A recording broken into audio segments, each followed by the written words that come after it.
In this report, and yeah, I know this is setting rather the large, dangerous precedent, but let us use a disciplined, rational approach to selecting the right new vehicle for your next heavy towing assignment.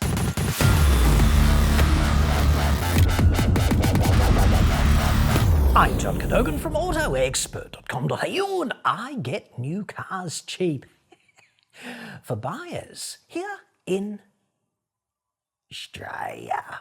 A website for that, obviously, or you can just click the card, which I got someone to tow all the way up there earlier, at least for some of you. Dude.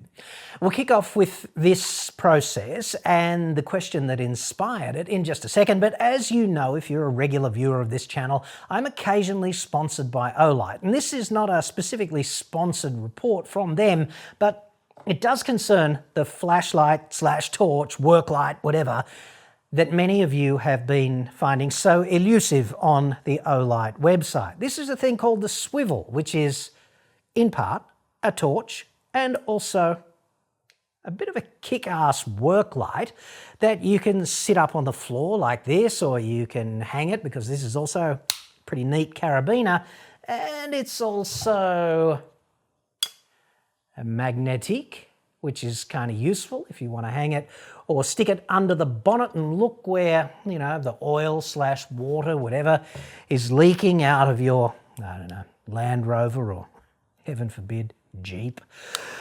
Quite a useful thing. It's USB rechargeable as well. And anyway, every time I mention this during a sale, there is this flood of inquiry. It's only like $45 and it's got a built-in battery, so you plug it in the car. It's always good to go. It's always ready for when you break down in the middle of the night in the boonies, right? So such a useful thing, $45. If you use the link in the description and the code, you will get whatever it is, 10 or 12% off. And I just checked, the green one is available now. So you know what to do if you've missed out in the past. Anywho, today's report is inspired by a dude who is just like you. Like, you might as well be clones, only his mum and dad called him Chris. Hi John, I'm interested in the Mitsubishi Pajero Sport for personal use. Can you please tell me how this car will perform towing a 2.5 tonne full-sized caravan? Thanks. No worries, Chris. No problem, mate. That's an excellent question, by the way, because so many people are grappling with this issue now, you know, with COVID and the international travel restrictions. So many people buying caravans, and obviously got to get the right vehicle to tow the right caravan, otherwise it all falls in a spectacular financial heap, doesn't it? And this heap is big enough to rip a hole in your life through which you could drive a full-time homicidal vendetta, I am sure. So don't get it wrong. And a lot of people consult the beard strokers on the forums and all of this kind of stuff, but realistically, there is a really easy, straightforward, mathematical process that you can go down. It's like following the freaking breadcrumbs. No Fourier transforms or differential equations, none of that shit. Simple arithmetic will just get you out of the woods on this, provided you follow the procedure, which I am gonna walk you through now. So there's a couple of caveats up front. The first thing is you go to the vehicle manufacturer's website, you look up the specs and you look up the maximum tow capacity, which in the case of the Pajero Sport, which Chris asked about, is 3.1 tonnes. And any vehicle that will not tow comfortably the van that you're thinking of buying, just ditch it. Cross it off the list, dude. And I'd be talking like with a 20% sort of margin. It's always really less than ideal, let's put it that way, to walk right up to the limit, because if you buy a 2.5 tonne caravan and you buy a vehicle that will tow 2.5 tonnes, then what happens if you just get an extra feather one day and drop it in the van? You're overloaded, and then the rozzers weigh you, and all of a sudden you decouple, you get a fine, and you do not proceed until the weights are right. So make sure that your vehicle will comfortably tow the van that you are thinking of buying, okay? And look into the maximum tow ball download as well. That's a limit set by the manufacturer. in some of the lighter duty vehicles, you might have, I don't know, 1.9 tonnes. This is a Kia Sportage diesel, actually. 1.9 tonnes tow capacity, and you might think, mighty twisty, you know, TP in the trousers, that'll do it. Well, yeah, except the tow ball download limit on a Sportage is like 100 kilos, which is quite limiting because ideally you want about 10% on the tow ball download. Anyway, we'll talk about that in a minute, but you want to look at both of those things and just make sure that the tow ball download limit and the maximum tow capacity are both in the ballpark for the van that you're going to buy. And then the first thing that you want to look at is a thing called gross combination mass, or GCM, okay? GCM is the total all-up fully loaded weight of both things. So the combination, the vehicle doing the towing and the thing that it is towing, both loaded up, rolling down the road, total mass, how much is it? Okay, it's got to be under the limit.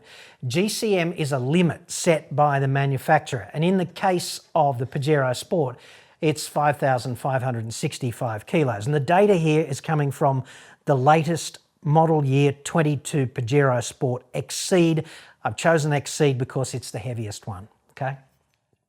Curb weight of which is 2210 kilos, okay? So 2.21 tonnes. And the aggregate trailer mass that Chris is thinking about towing is 2.5 tonnes. And when you add both of those things together, you get 4.71 tonnes, okay? Which is comfortably less than the limit of 5.565 tonnes. In fact, he's in the clear by 855 kilos, which is a nice, tidy margin, all right? But we're not out of the woods yet. There's one more limit, and you've got to be absolutely compliant with that as well, and it's GVM this time, or gross vehicle mass. Forget about the trailer. This is all about the vehicle, okay? It's the total all-up, fully loaded weight of the vehicle. That would be the vehicle empty with fuel in it, plus people, plus accessories, plus whatever stuff the people put in the back, okay? Plus the tow ball download, which we'll get to in just a second. And I'm going to assume that we're getting 10% tow ball download out of Chris's caravan, okay? And it's a really good idea to do that because that plays into dynamic stability of the van, because all of these pig-type trailers with the centralised axle groups, they're a bit unstable intrinsically in pitch, okay? And they're also a bit unstable in yaw. They're quite stable in roll, but on the other two axes, they're a bit unstable. And if you give it a bit of tow ball download, you've always got this preload on the front here that stops you getting the death wobbles, or it might not stop you, but it mitigates it to some extent. And if you start unloading and going down from 10%, particularly on our fairly shit roads in Australia, then you open the door to this kind of death wobble, dynamic instability. The whole combination can turn into a pendulum, like a dynamic pendulum with a hinge in the center like this, and you don't want that ever, okay? So this amount of download is kind of important. 250 kilos, we're going to assume. And interestingly, the vehicle is carrying that, like the Pajero Sport is carrying that, because it's pressing down on the tow ball. The tow ball is holding it up to the tune of 250 kilos. That's Isaac Newton's third law, in case you were wondering. That means that the wheels on the trailer itself, on the caravan, they're only carrying 2.25 tonnes, because this extra 0.25 of a tonne is being carried by the vehicle. So it's got to go into the GVM because it's loading up the vehicle, okay? So we'll take the curb weight of the Pajero Sport and we're going to add the weight of the tow bar, because the tow bar is an accessory and it weighs something, and I'm going to assume 40 kilos. And then I'm going to add the tow ball download, which is 250. And if we add all of that up, 2.5 tonnes, okay? Which is comfortably under, well, it's under the 2.775 tonne GVM limit, which is set by the manufacturer. Mitsubishi sets that, okay? 2,775 kilos maximum all up, fully loaded weight of your Pajero Sport, okay? So you think, great, I'm under. I'm 275 kilos under that limit, and I'm way under the other one.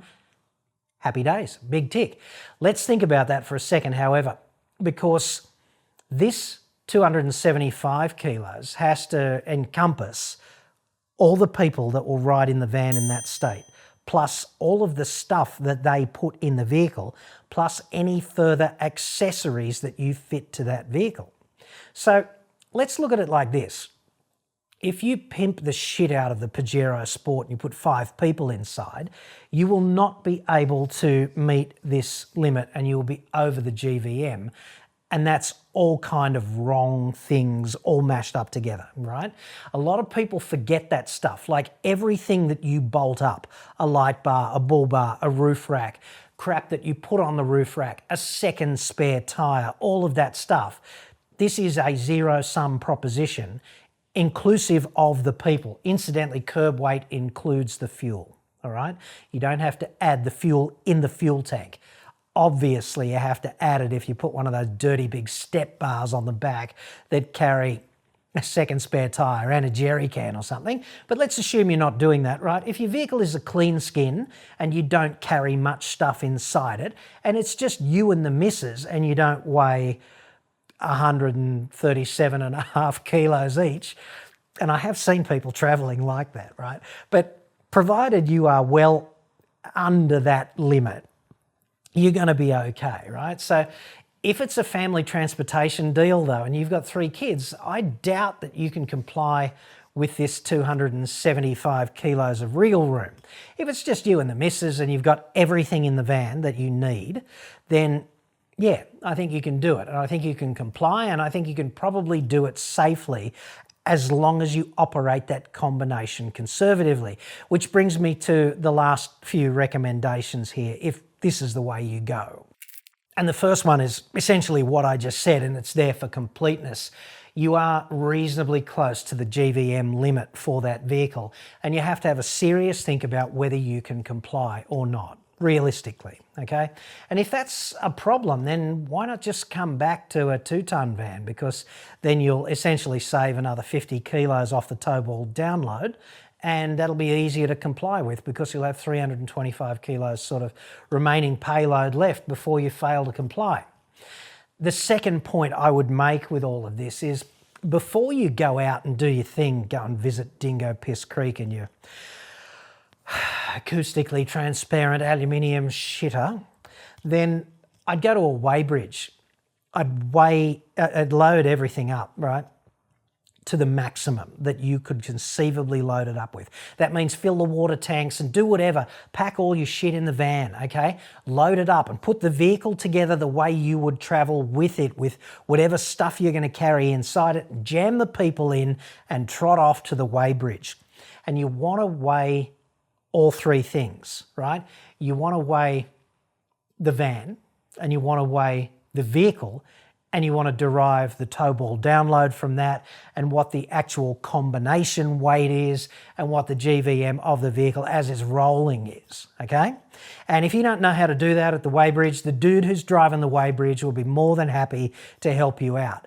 Essentially, you've got to do 3 things, right? You've got to roll the whole combination onto the weighbridge, and then you've got to drive just the vehicle off, and then you've got to decouple and just measure the van. And with those 3 data points, right, you can derive everything that you need to derive to ensure compliance. And that's so important, because if you comply and you get stopped and you get weighed by the officials out there on the road, you've got to comply. Otherwise, you're just going to be stopped and fined, right? And you won't be proceeding unless you leave some of your precious possessions behind. And that's always a little bit confronting too. So my third recommendation is make sure you maintain that 10% download. Do not be tempted to move some load back in the van to take some load off the tow ball to comply with the GVM, because that's a dangerous thing to do. It can open the door to dynamic instability as you're rolling down there on the highway, and you can have one of those horrible death wobble events. And obviously there are some pendulum kind of events where if you make all the wrong inputs, the pendulum gets bigger and bigger and bigger, and then the caravan overtakes the car, which is so confronting. It usually parks on the side or the roof, and so does the car doing the towing, and heaven forbid there's another poor bastard coming the other way when all of this comes unglued. So do not be tempted to cheat the download in order to comply, okay? Number four is reduce the cruising speed, okay?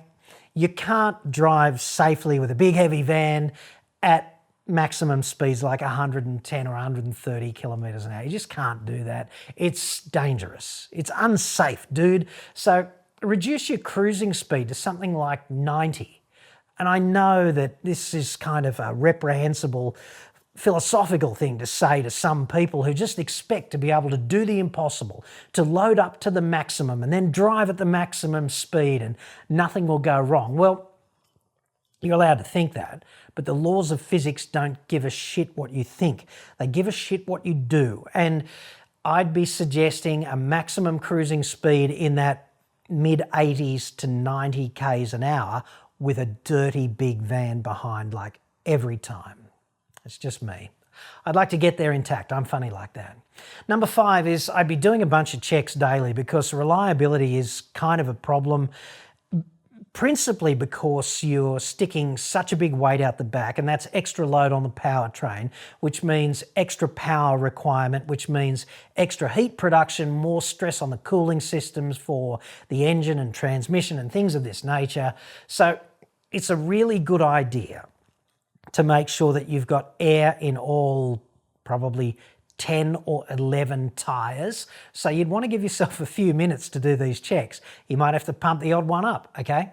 But I'd be doing that daily. I'd be checking the air, I'd be checking the coolant in the radiator, and I'd be checking the engine oil every day before setting off as an absolute minimum, okay? And then on the roll, okay, every time you stop to do something, to look at some attraction out there on the road to Dingo friggin' Piss Creek, I'd be walking around the whole combination before I get back in the driver's seat.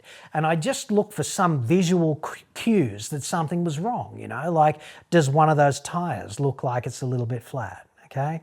And I'd be getting the back of my hand and I'd be putting it on the hubs of the trailer and just make sure that they're at or about the same temperature, particularly if you only just stopped and got out for a few minutes, because you really don't want to seize a bearing, right?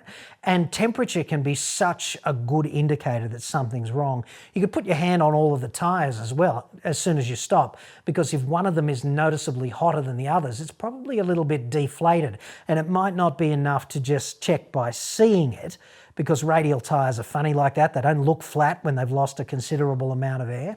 But temperature can be definitive, and your hand is a pretty good barometer of temperatures in that ballpark. So just maybe do that. Have a walk around, make sure nothing's hanging off. Have a look at the safety chains, make sure they're still crossed, still attached, all of that stuff. And, you know, if you're walking around the back and you've got the parking lights on, the engine's running, whatever, the daytime running lights are on, just make sure that you've got lights at the back too, just in case someone might sneak up behind you in the dead of night and you might not know that you've got no lights, which is kind of dangerous as well. And as long as you just do that and operate the thing conservatively, it should be good as gold, mate. But I'd be really thinking hard about compliance with GVM, because that's likely to be the weakest link in this proposition.